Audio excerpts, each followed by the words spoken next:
Hello everyone. Last લેક્ચરની અંદર આપણે વિદ્યુત ક્ષેત્ર, વિદ્યુત ડાયપોલ અને જો સમાન વિદ્યુત ક્ષેત્રમાં જો વિદ્યુત ડાયપોલને આપણે મૂકવામાં આવે તો એના પર લાગતા જે ટોર્ક વિશે આપણે સમરી જોઈ હતી. એના ઉપર આધારિત વિદ્યુત ક્ષેત્ર પર આધારિત આપણે અમુક દાખલાઓની ચર્ચા કરેલી છે. તો આજે પણ આપણે વિદ્યુત ક્ષેત્ર, ડાયપોલ અને ટોર્ક પર આધારિત જે MCQ છે તે પહેલાં જોઈએ અને ત્યાર પછી આપણે વિદ્યુત ફ્લક્સની ચર્ચાઓ કરીશું. સૌપ્રથમ આપણે MCQ નંબર 42 જોઈએ. 2 × 10⁻⁶ કુલમ જેટલો વિદ્યુત ભાર ધરાવતા બે વિજાતીય વીજભારો વચ્ચેનું અંતર 3 સેન્ટીમીટર છે. તો આ રીતે બનતા વિદ્યુત ડાયપોલને 2 × 10⁵ ન્યૂટન પર કુલમ મૂલ્ય ધરાવતા વિદ્યુત ક્ષેત્રમાં મૂકવામાં આવે છે તો તેના પર લાગતું મહત્તમ ટોર્ક કેટલું? હવે આપણે જોયું કે τ P × E થાય અને સમાન વિદ્યુત ક્ષેત્રમાં છે માટે τ P sin θ આપણે લખીએ છીએ. હવે અહીંયા આપણને P આપેલો નથી પણ વીજભાર આપેલો છે અને બે વીજભારો વચ્ચેનું અંતર આપેલું છે. એટલે પહેલાં તો ડાયપોલ મોમેન્ટ આપણે શોધવી પડશે અને એ ડાયપોલ મોમેન્ટ શોધી અને ત્યાર પછી આપણે ટોર્કનું સમીકરણ લખીએ. પણ મહત્તમ ટોર્ક માંગેલું છે માટે τ P × E થશે. તો MCQ નંબર 42.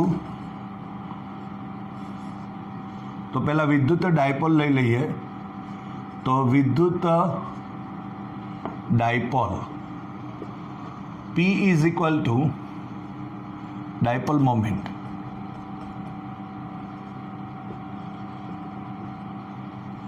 વિદ્યુત ડાયપોલની ડાયપોલ મોમેન્ટ આપણે પહેલાં શોધવી પડશે. સો P = Q કૌંસમાં twice A. અહીંયા Q આપેલું છે 2 × 10⁻⁶ કુલમ. સો 2 × 10⁻⁶ કુલમ ઇન્ટુ અહીંયા 3 સેન્ટીમીટર. સો 3 × 10⁻² મીટર થશે. સો = 6 × 10⁻8 અહીંયા કુલમ ઇન્ટુ મીટર થયો. સો આ આપણને અહીં વિદ્યુત ડાયપોલની ડાયપોલ મોમેન્ટ મળે છે. હવે ટોર્કનું સમીકરણ લખી દઈએ. સો ટોર્ક τ Pe sin θ. અહીંયા મહત્તમ ટોર્ક જોઈએ છે માટે sin θ = 1 લખવું પડશે.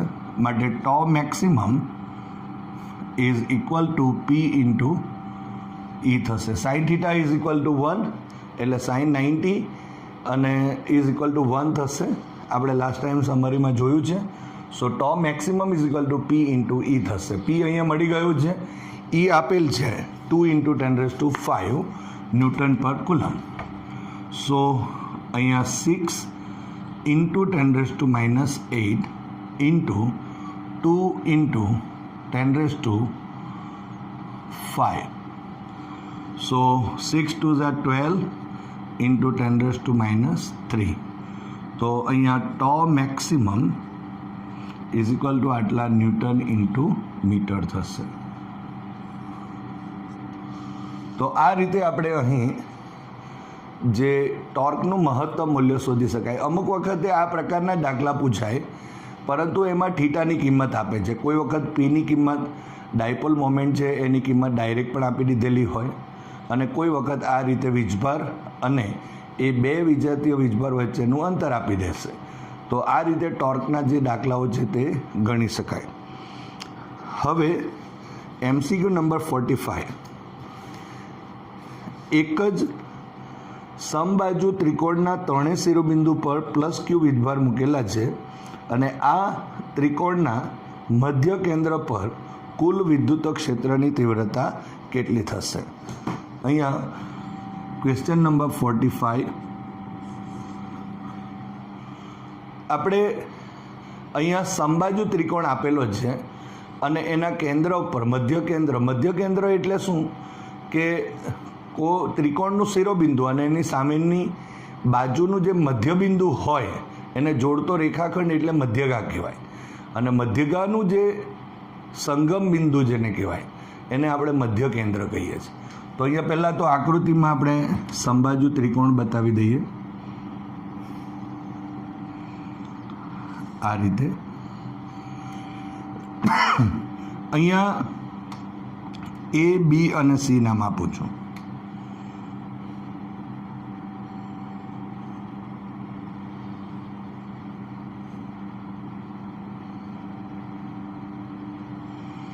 હવે 60 ડિગ્રી છે, બધે પ્લસ ક્યુ વીજભાર એટલે અહીંયા પણ પ્લસ ક્યુ છે, અહીંયા પણ પ્લસ ક્યુ વીજભાર છે અને અહીંયા પણ પ્લસ ક્યુ વિદ્યુતભાર છે. હવે આ જે આપણા પાસે એ બિંદુ છે અને અહીંયા સામેનું બાજુ છે એનું મધ્ય બિંદુ એને જોડતો રેખાખંડ એટલે આ એક મધ્યગા થઈ, બીજી મધ્યગા આ રીતે થશે અને ત્રીજી મધ્યગા આ રીતે થશે. આ જે આપણા પાસે બિંદુ મળે છે એને મધ્ય કેન્દ્ર જી કહેવાશે. હવે અહીં જો આપણે વાત કરીએ તો આ એ પરના પ્લસ ક્યુ વીજભારને લીધે અહીંનું જે વિદ્યુત ક્ષેત્ર જી પરનું એની દિશા આ તરફની હશે. ધારો કે એને આપણે ઈ એ નામ આપી દઈએ. આ રીતે ઈ એ નામ આપી દઉં છું. એ જ રીતે આપણે બી પરના વીજભારને લીધે તો અહીંયા આપણે ઈ બી નામ આપી શકાય અને અહીંયા જે વિદ્યુત ક્ષેત્ર મળશે અહીંયા પ્લસ ક્યુના લીધે આ જગ્યા ઉપર આ તરફનું એને આપણે ઈસી કહીશું. તો અહીંયા ઈએ થયું, અહીંયા ઈબી અને અહીંયા શું છે ઈસી થશે. હવે એક વાત જોઈ શકાય છે કે આપણે તો અહીંયા મધ્ય કેન્દ્ર પર કુલ જોઈએ છે, પરિણામી જોઈએ છે. તો એનો મતલબ કે આ બેનો જો આપણે સરવાળો કરી દઈએ તો આ બેનો સરવાળો કરીએ તો આ આપણને ત્રીજું જે છે એનો સરવાળો કરીએ જે પરિણામી મળે તે અને આનો આપણે જો કહીએ તો ઈએ સાથેનો જો સદિશ સરવાળો પાછો લઈ લઈએ તો એ જવાબ આપણને પરિણામી મળે. મતલબમાં ઈએ પ્લસ ઈબી પ્લસ ઈસી આપણે લેવું પડે. હવે અહીંયા જો આપણે કહીએ તો સમબાજુ છે એટલે આ 60 છે, તો આ જે એંગલ છે તે અહીંયા ઈબી અને ઈસી વચ્ચેનો એંગલ જે છે તે 120 ડિગ્રીનો થશે. એટલે અહીંયા જો આપણે પહેલાં લખવું હોય તો EA is equal to EB is equal to EC is equal to આપણે ધારો કે ઈ લખી દઈશું. ઓકે, એટલે બધી જગ્યા ઉપર સરખું, કારણ કે આ ડિસ્ટન્સ જે છે એ બધા સરખા જ છે. માટે ઈએ, ઈબી અને ઈસી એ ત્રણે ત્રણ જે ક્ષેત્ર જે છે તે એક સરખા થશે અને ઈબી અને ઈસી વચ્ચેનો જે એંગલ છે એનું એક પરિણામી મેળવી દઈએ. 120 છે અને એ પ્રમાણે પરિણામી મળશે. ત્યાર પછી જે પરિણામી મળે તે અને આ બંને જે છે એનો સદિશ સરવાળો લઈ લઈએ અને એ મળશે આપણને અહીંયા જી પાસેનું પરિણામી વિદ્યુત ક્ષેત્ર. તો અહીંયા લખી શકાય કે ઈબી અને ઈસી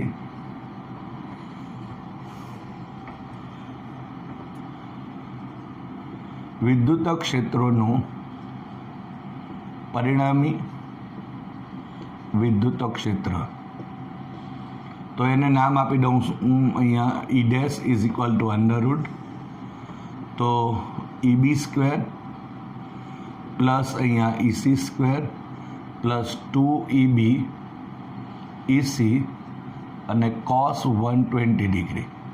અહીંયા cos 120 ડિગ્રી છે એને 180 - 60 પણ તમે લખી શકો અથવા 90 + 30 તો આપણે લખીએ જ છીએ.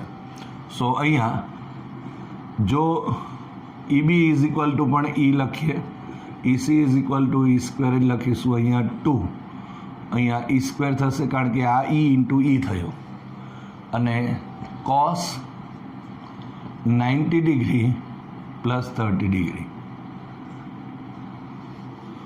સો અહીંયા અંડરરૂટ 2E² પ્લસ 2E² એટલે એનો મતલબ એમ થયો કે અહીંયા cos 90 + 30 છે એટલે સાઇનમાં રૂપાંતરિત થશે, એટલે cosની જગ્યા પર અહીંયા લખાશે sin 30 ડિગ્રી તો ખરું જ, પરંતુ અહીંયા જવાબ આવશે માઇનસ, કારણ કે બીજા ચરણમાં જે cos છે એ માઇનસ છે, માટે -2e² × sin 30 degree. So is equal to અહીંયા 2e² -2e² અને અહીંયા 1/2 થશે. સો આ 1/2 માનો 2 અને આ 2 એ કેન્સલ થયો. સો answer is 2e² - e², so e² થઈ જશે. સો અહીંયા e' = e થશે. હવે તમે જોઈ શકો છો એનું પરિણામી વિદ્યુત ક્ષેત્રની દિશા પણ કઈ થવાની, તો આ અહીંયા થશે, આ રીતે થશે. આ મળ્યું આપણને e' મળ્યું કહેવાશે, e' સદિશ થયો. હવે આ જો e' સદિશ મળે, આ જો અહીંયા e પણ e = ઓલ્સો e છે, માટે e' અને e સરખા થઈ ગયા. e' અને આ e એટલે કે e સરખા થયા. બંનેના મૂલ્યો સરખા અને પરસ્પર વિરુદ્ધ દિશામાં હોય તો પરિણામી જે વિદ્યુત ક્ષેત્ર છે એ શૂન્ય થશે. માટે આપણે અહીં લખી શકીએ, માટે ત્રિકોણ ABC ના મધ્ય કેન્દ્ર પર પરિણામી વિદ્યુત ક્ષેત્ર, પરિણામી જે વિદ્યુત ક્ષેત્ર છે એ શૂન્ય થશે. બરાબર. તો અહીંયા તમે લખી શકો કે e' જે EB અને EC નું પરિણામી છે અને EA = ઓલ્સો E છે. બંનેના મૂલ્યો સરખા અને પરસ્પર વિરુદ્ધ હોવાથી અહીંયા પરિણામી મૂલ્ય વિદ્યુત ક્ષેત્રનું મૂલ્ય શૂન્ય થશે. હવે MCQ નંબર 48. એક સમબાજુ ત્રિકોણ ABCના શિરોબિંદુઓ A અને B પર સજાતીય સમાન વીજભારો Q મૂક્યા છે, તો C બિંદુ આગળ પરિણામી વિદ્યુત ક્ષેત્રની તીવ્રતાનું મૂલ્ય ખાલી જગ્યા થશે. હવે સમબાજુ ત્રિકોણ જ આપેલો છે, પરંતુ બે વીજભાર ઉપર +Q વીજભાર મૂકેલો છે અને ત્રીજો જે શિરોબિંદુ છે એના ઉપર વીજભાર નથી. ત્યાં વિદ્યુત ક્ષેત્ર કેટલું છે એ પરિણામી વિદ્યુત ક્ષેત્ર શોધવાનું છે. તો MCQ નંબર 48.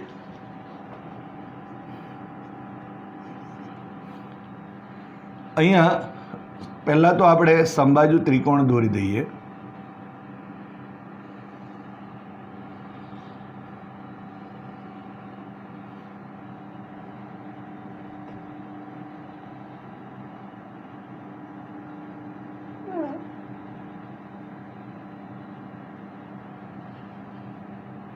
આ રીતે અહીંયા ધારો કે C લખું છું, અહીંયા A એટલે B, અહીંયા C, એટલે +Q વીજભાર છે અને અહીંયા પણ +Q વીજભાર જ છે. હવે બિંદુ C પાસે પરિણામી માંગેલો છે, એટલે આ જે આપણા પાસે એ બિંદુ છે એના પરનો વીજભાર Q અને આ ધારો કે સમબાજુ જે ત્રિકોણ છે એની ત્રિજ્યા એની જે લંબાઈ જે છે આ દરેક બાજુની લંબાઈ એ જેટલી છે. એટલે અહીંયા પહેલાં તો આપણે ધારી લઈએ કે ધારો કે સમબાજુ ત્રિકોણની બાજુની લંબાઈ એ છે, સ્મોલ a છે. ઓકે. હવે આ +Q વીજભારને લીધે આ અહીંયા જો વિદ્યુત ક્ષેત્રની દિશા બતાવી હોય તો આ તરફની આવશે, એટલે અહીંયા જો લખું તો EA થશે. હવે તમે જોઈ શકો છો કે અહીંયા સમબાજુ ત્રિકોણ છે એટલે 60 ડિગ્રી કહેવાય, આટલે પણ જે ખૂણો છે તે 60 ડિગ્રીનો કહેવાશે, અહીંયા પણ 60 ડિગ્રી કહેવાશે. હવે બીના લીધે આ પ્લસ છે એટલે બહારની તરફ જ આવશે, આ રીતે આવશે આમ. તો અહીંયા આપણે લખીશું બી, બરાબર. હવે આ જે 60 ડિગ્રી છે તો આ પણ અહીંયા 60 ડિગ્રી થયો અભિકોણની જોડ. તો આનું પરિણામી આપણે જોઈએ છે સી બિંદુ પાસે પરિણામી વિદ્યુત ક્ષેત્ર એટલે બેનો અહીંયા સદિશ સરવાળો થયો અને મૂલ્ય શોધવું હોય તો બેની વચ્ચેનો જે એંગલ છે એ અહીંયા 60 ડિગ્રીનો થશે. એટલે પહેલી એક વાત તો અહીંયા ઈએ અને ઈબી એ બંનેના મૂલ્યો સરખા થશે, કારણ કે અહીંયાથી અહીંનું અંતર અને આ મૂલ્યો બંનેના આ જે વીજભારો છે તે બંનેના સજાતીય છે, બંને પ્લસ જ છે. જો એક પ્લસ અને એક માઇનસ હોય તો તે પ્રમાણે એંગલ પાછો અલગ થઈ જાય. ધારો કે આપણે અત્યારે વિચારીએ કે અહીંયા માઇનસ હોય ને અહીંયા જો પ્લસ હોય તો અહીંયા વીજભાર જે છે આ ડિસ્ટન્સ કદાચ સરખા છે, મૂલ્યો એ સરખા થશે, પણ આ ડિસ્ટન્સ જે આ તરફની દિશામાં ઈએ વિદ્યુત ક્ષેત્ર આવશે, માટે ઈએ અને ઈબી વચ્ચેનો ખૂણો ચેન્જ થઈ જશે. એટલે અહીંયા બીજો પણ એક એમસીક્યુ આપણે બનાવી શકીએ, બરાબર. તો એ રીતે અહીંયા માઇનસ અને અહીંયા પ્લસ લઈને પણ તમે દાખલો ગણી શકો. પણ ત્યારે આ જે એંગલ જે છે એ ઈએ અને ઈબીનો થાય, જે 120 થાય, અને ત્યાર પછી તે રીતની આપણે વાત કરવી પડે. હવે અહીંયા જો આપણે લખીએ તો EA is equal to EB is equal to E છે, અને ઈ ઇઝ ઇક્વલ ટુ લખવું હોય તો ઇઝ ઇક્વલ ટુ કે ક્યુ, બરાબર, અને ડિવાઇડેડ બાય એ સ્ક્વેર જેટલું છે એમ આપણે લખી શકીએ આના ઉપરથી, બરાબર. હવે અહીંયા લખીએ ઈએ અને ઈબી વચ્ચેનો ખૂણો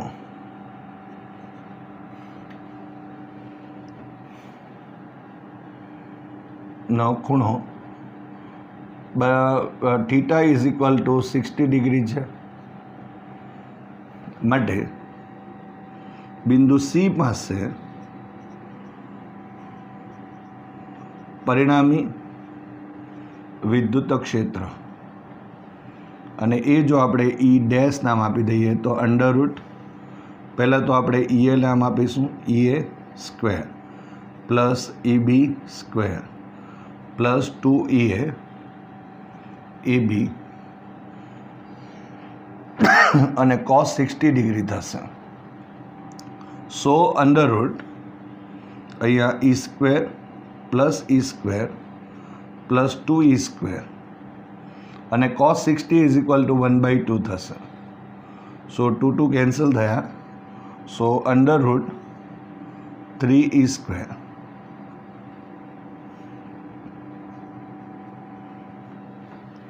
માટે અહીંયા લખીશું ઈ ડેશ ઇઝ ઇક્વલ ટુ કેટલા થઈ જશે? તો અહીંયા ઈ સ્ક્વેરનું રૂટ લઈએ એટલે ઈ થવાનું અને આ રૂટ 3 થવાનું, એટલે અહીંયા રૂટ 3 અને ઈ જેટલું થશે. હવે અહીંયા ઈની કિંમત તો આપણે લખેલી જ છે કે ક્યુ ડિવાઇડેડ બાય એ સ્ક્વેર. સો અહીંયા લખી દેવાય રૂટ 3 કે ક્યુ ડિવાઇડેડ બાય એ સ્ક્વેર. પણ અહીંયા 1/4πε0 આપણને ઓપ્શન્સ આપેલા છે, માટે route 3 Q divided by 4π K is equal to 1/4πε0 into A square. So E dash is equal to આપણને અહીંયા આ રીતે મળશે. એટલે E dash is equal to root 3 Q divided by અહીંયા 4πε0 ઇન્ટુ એ સ્ક્વેર જેટલું થાય. આ જ રીતે મેં તમને કીધું તે પ્રમાણે અહીંયા માઇનસ ક્યુ અને અહીંયા પ્લસ ક્યુ લઈને પણ તમે આ જે એમસીક્યુ છે તે ફરીથી ગણી શકો. ઓકે, અહીંયા એમસીક્યુ નંબર 49.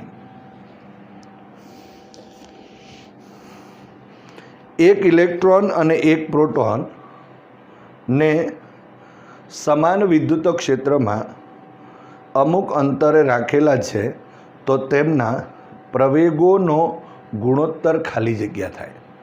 હવે આમાંથી પણ આપણે બે એમસીક્યુ બનાવી શકીએ.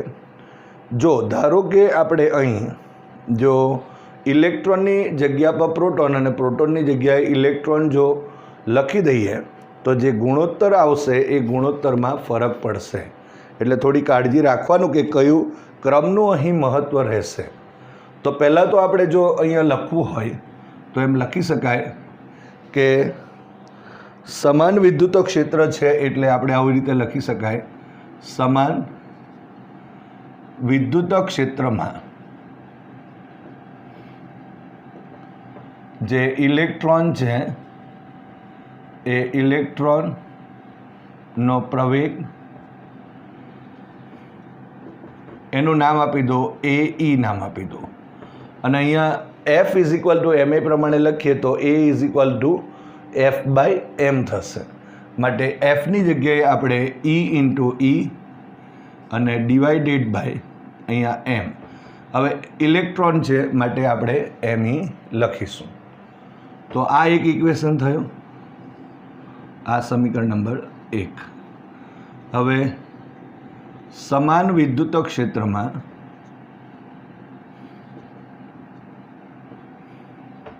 જે પ્રોટોન છે એ પ્રોટોનનો પ્રવેગ જો આપણે લખીએ તો એ પ્રવેગ એપી ઇઝ ઇક્વલ ટુ ઈ અને ડિવાઇડેડ બાય એમપી જેટલો થશે.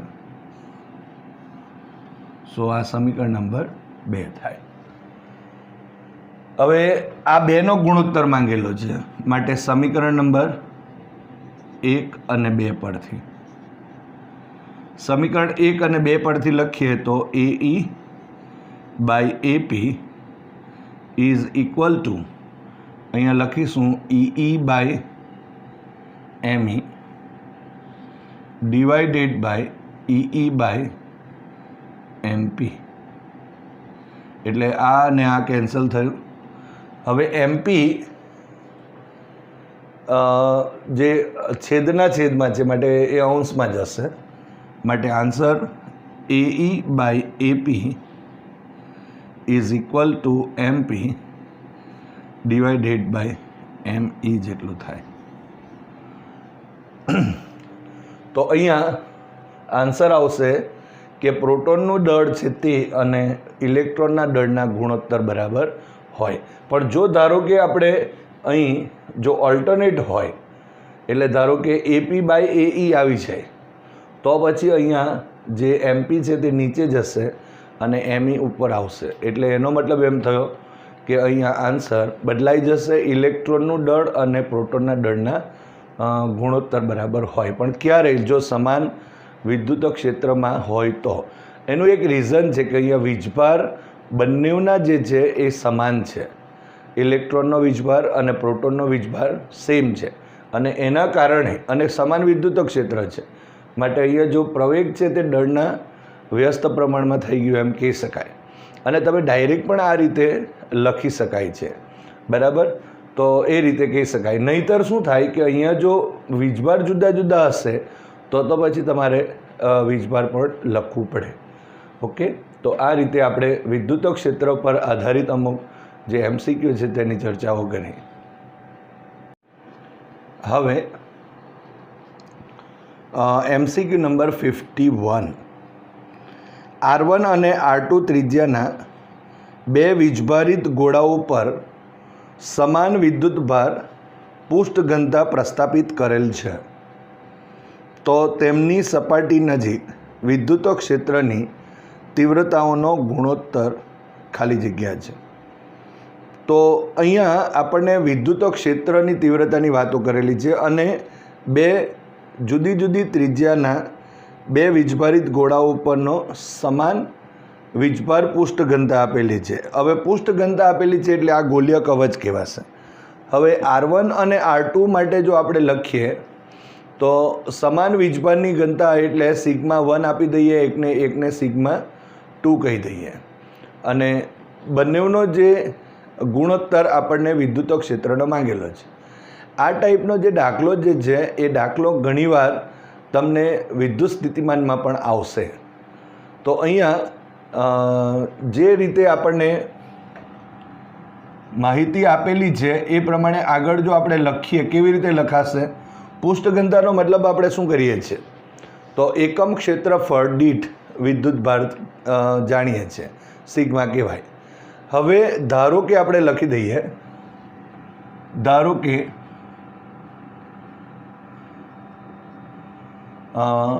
R1 અને R2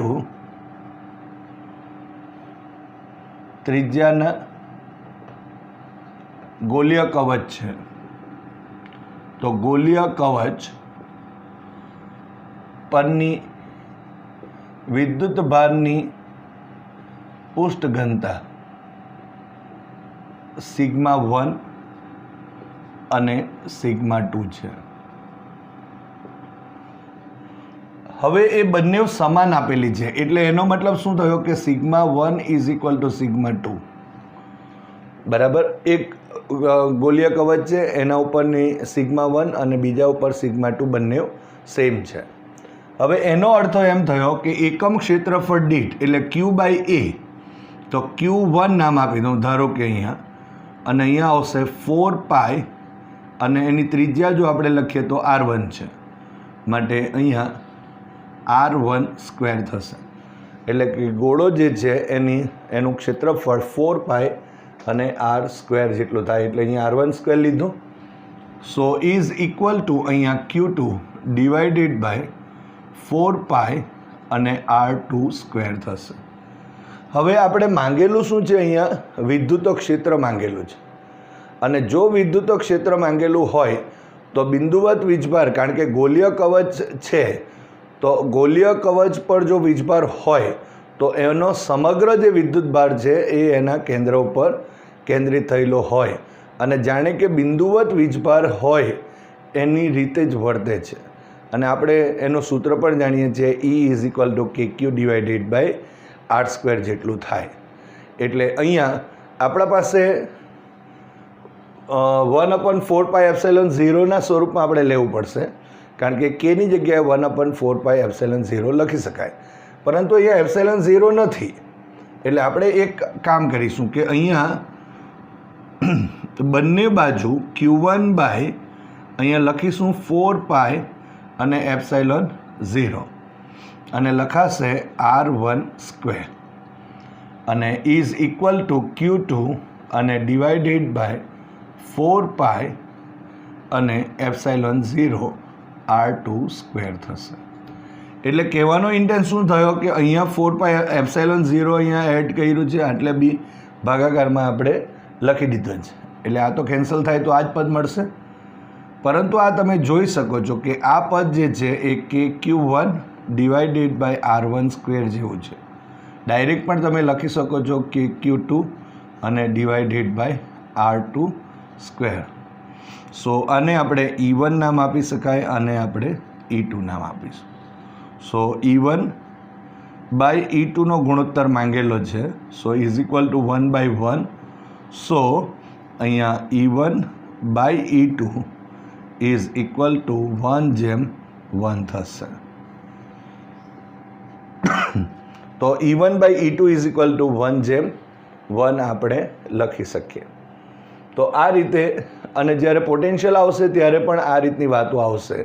અગત્યની વાત એક જ અહીંયા કે જો જ્યારે પણ તમે આ પ્રકારના જ્યારે પૃષ્ઠ ઘનતાની વાતો આવે છે, ગોળાની વાતો આવે છે, ત્યારે એના ઇક્વેશન અને એનો જે કન્સેપ્ટ છે તે બરાબર યાદ રાખવો પડશે.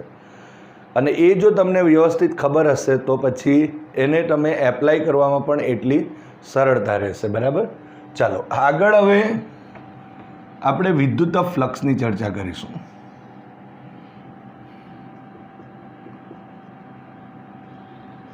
વિદ્યુત ફ્લક્સ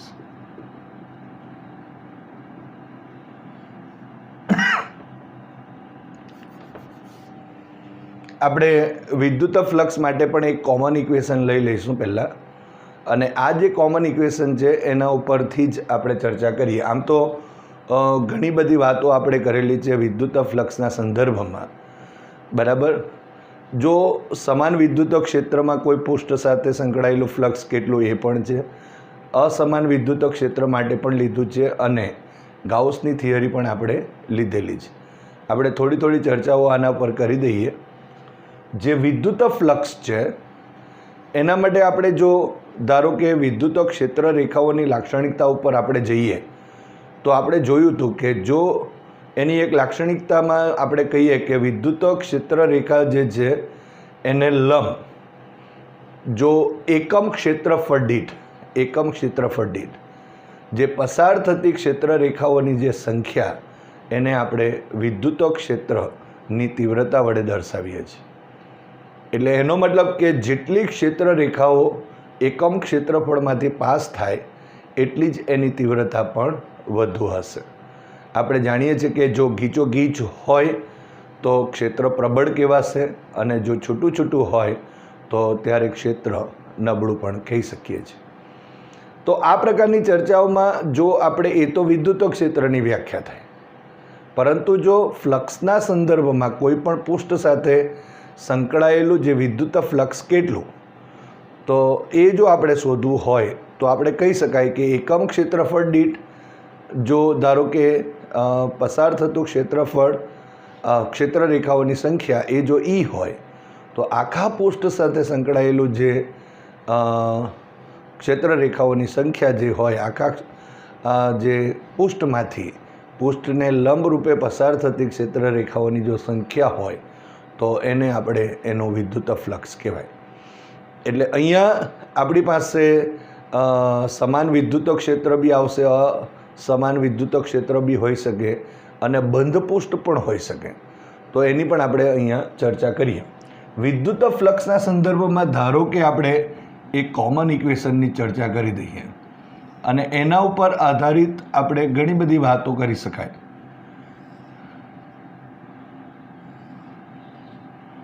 ધારો કે અહીંયા સમાન વિદ્યુત ક્ષેત્ર ઈ છે એટલે એની ક્ષેત્ર રેખાઓ આપણે સમાંતર અને સમાન અંતરે દોરેલ છે.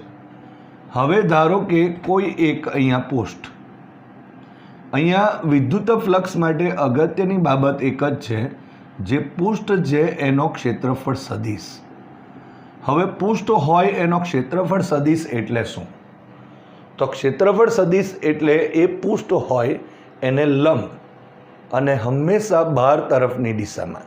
એટલે ધારો કે આ એક પૃષ્ઠ છે તો એ પૃષ્ઠનો ક્ષેત્રફળ સદિશ એટલે આ પૃષ્ઠને લંબ એટલે આ દિશા થઈ, એને આપણે એ સદિશ વડે દર્શાવી દઈએ. અને અહીંયા આ ઈની દિશા છે માટે અહીંયા બેની વચ્ચેનો જે એંગલ બનશે એને આપણે ધારો કે થીટા કહીએ. તો ઈ અને એ વચ્ચેનો જે ખૂણો છે એ આપણે થીટા કહેવાશે. અહીંયા પૃષ્ઠ વચ્ચેનો ખૂણો બી બનશે, પરંતુ હંમેશા આપણા પાસે વિદ્યુત ફ્લક્સના સંદર્ભમાં વાત કરીએ તો આપણે જાણીએ છીએ ઇક્વેશન વિદ્યુત flux phi is equal to વિદ્યુત ફ્લક્સ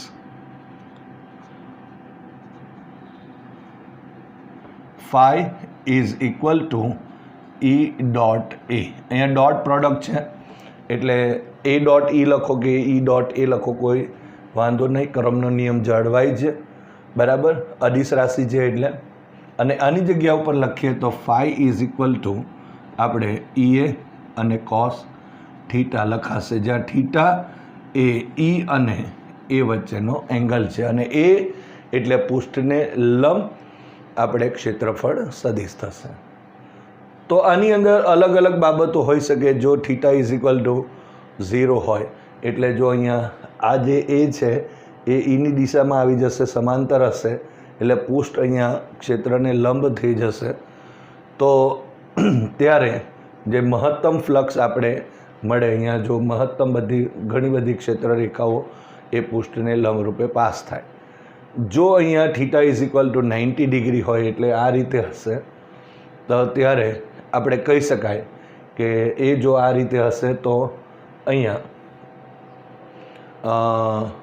ઈ અને એ વચ્ચેનો એંગલ 90નો થાય, સમાંતર કહેવાશે પૃષ્ઠ અને ઈને, અને એટલા માટે અહીંયા 90 ડિગ્રી થયું અને 90 cos 90 ઇઝ ઇક્વલ ટુ 0 એટલે ફ્લક્સ 0 થશે, કારણ કે કોઈ પણ ક્ષેત્ર રેખા એમાંથી પસાર થશે નહીં. અને છેલ્લે જો આપણે 180 ડિગ્રી જો કહીએ એટલે કે ક્ષેત્રની દિશા આ તરફની હોય અને એની દિશા એની વિરુદ્ધ દિશા એટલે કે પ્રતિ સમાંતર હોય તો ત્યારે આપણે cos 180 એટલે -1 થયું, માટે phi is equal to minus E into A એટલે ઋણ મળશે. અને ત્યારે આપણે કહી શકાય કે ક્ષેત્રફળ સદી એ પૃષ્ઠને લંબતો હોય પણ ઈ અને એ પ્રતિ સમાંતર છે એમ આપણે કહી શકીએ. ઘણી બધી વાતો અહીંયાથી આપણને મળે છે. નેક્સ્ટ પોઈન્ટ જો આપણે લખીએ તો અહીંયા ગાઉસનો નિયમ અગત્યનો નિયમ છે. ઘણા બધા આસ્પેક્ટો આના ઉપરથી આપણે જાણીએ જ છે. કોઈ પણ બંધ પૃષ્ઠ સાથે સંકળાયેલું જો વિદ્યુત ફ્લક્સ હોય તો એ વિદ્યુત ફ્લક્સ શોધવા માટે આપણે ગાઉસના નિયમનો ઉપયોગ કરીએ છીએ. અને આ જે નિયમ છે એનો ઉપયોગ જ્યારે આપણે કરીએ ત્યારે આપણે ઇક્વેશન જાણીએ છીએ. અહીંયા પહેલાં લખી દઈએ વિદ્યુત બંધ પૃષ્ઠ સાથે સંકળાયેલ વિદ્યુત ફ્લક્સ બરાબર. તો ફાઈ ઇઝ ઇક્વલ ટુ અહીંયા ઇન્ટિગ્રેશન બંધ પૃષ્ઠ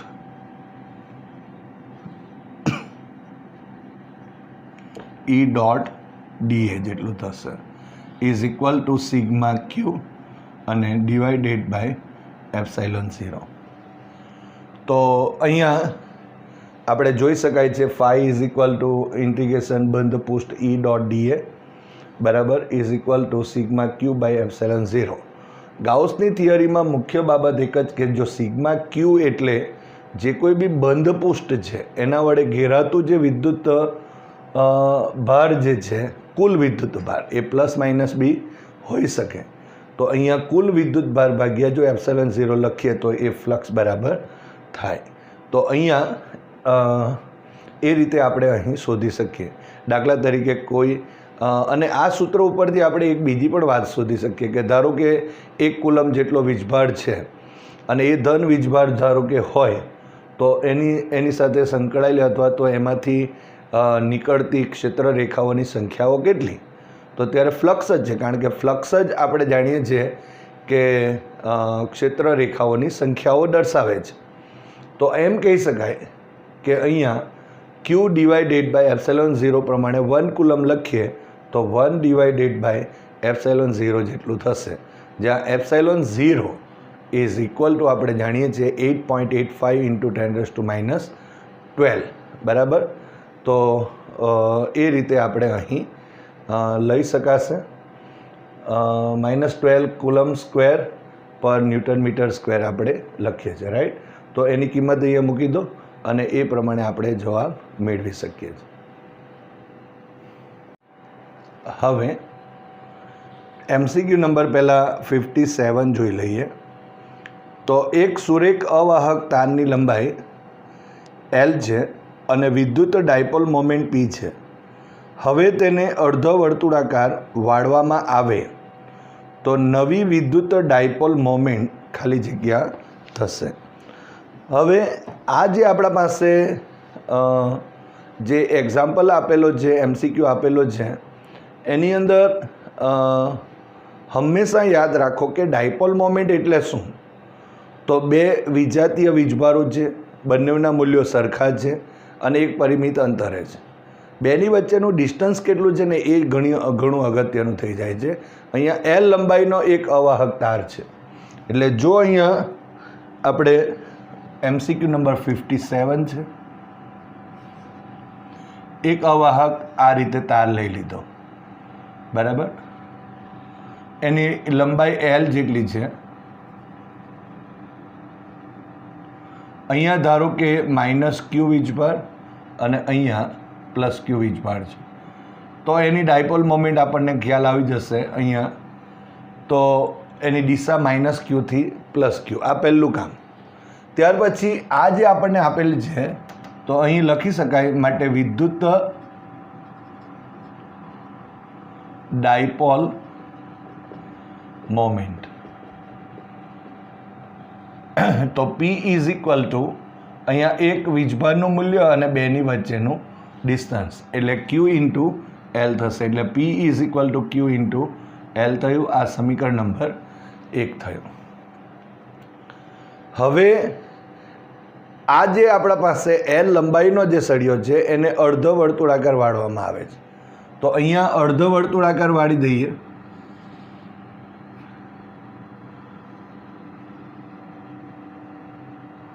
આ રીતે. એટલે આ જે છેડો છે તે અને આ જે છેડો છે એના ઉપર આ માઇનસ ક્યુ અને અહીંયા પ્લસ ક્યુ છે. હવે બેની વચ્ચેનું જે ડિસ્ટન્સ થશે ને તે આ ડિસ્ટન્સ થશે. આ એનો મતલબ કે આ જે અર્ધ વર્તુળ છે એની ત્રિજ્યા થઈ, આ ત્રિજ્યા થશે. માટે અહીંયા માઇનસ ક્યુથી પ્લસ ક્યુનું ડિસ્ટન્સ કેટલું થયું? તો એ ટ્વાઇસ આર જેટલું, એટલે વ્યાસ જેટલું થવાનું. હવે એક વીજભાર તો ક્યુ જ છે, માટે ક્યુ ઇન્ટુ આપણે આ બે વચ્ચેનું ટ્વાઇસ આર વચ્ચેનું અંતર. પણ આપણને ખબર નથી અત્યારે કે આર કેટલો છે, કારણ કે આપણને તો એલ સ્વરૂપમાં આપેલું છે. અને એટલા માટે શરૂઆતમાં શું લખવું પડશે? કારણ કે આ સળિયાની લંબાઈ, આ જે લંબાઈ છે એ એલ છે. માટે અહીંયા જો લખવું હોય તો આપણે લખી શકાય સળિયાની લંબાઈ એલ ઇઝ ઇક્વલ ટુ કેટલા થશે? તો પરિઘનું અડધું એટલે 2πr/2, સોરી 2 થશે અડધું એટલે, અને આને આ કેન્સલ થઈ જશે. માટે એલ ઇઝ ઇક્વલ ટુ અહીંયા πr થયું. માટે આર ઇઝ ઇક્વલ ટુ અહીંયા L/π લખાશે. તો આર મળી ગયો અહીંયા. હવે આપણે લખીએ નવી ડાયપોલ મોમેન્ટ.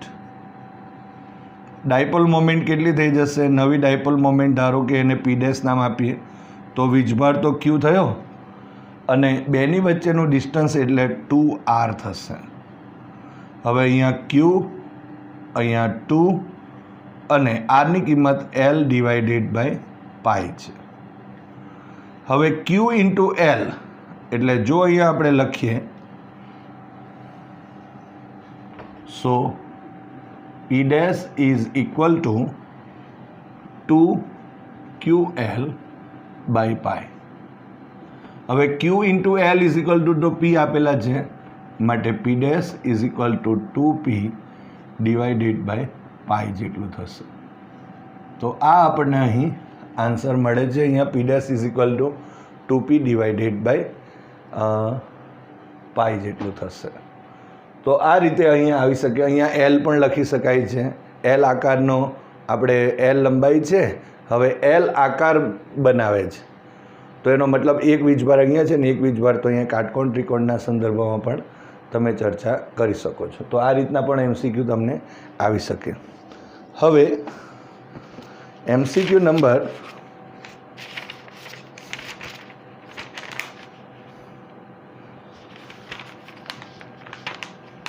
89. એક સમઘનના કેન્દ્ર પર +Q વીજભાર મૂકેલો છે અને સમઘનની દરેક બાજુની લંબાઈ L છે. તો સમઘનની સમગ્ર સપાટીમાંથી બહાર આવતું કુલ ફ્લક્સ કેટલું થશે? તો એ આપણે અહીં શોધવાનું છે. તો અહીંયા પહેલાં તો આપણે એક વસ્તુ જોઈ લઈએ કે સમઘન આપેલ છે.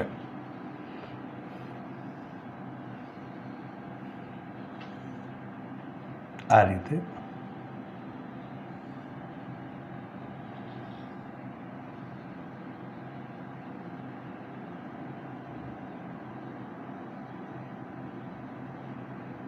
અહીંયા +Q એના કેન્દ્ર પર છે.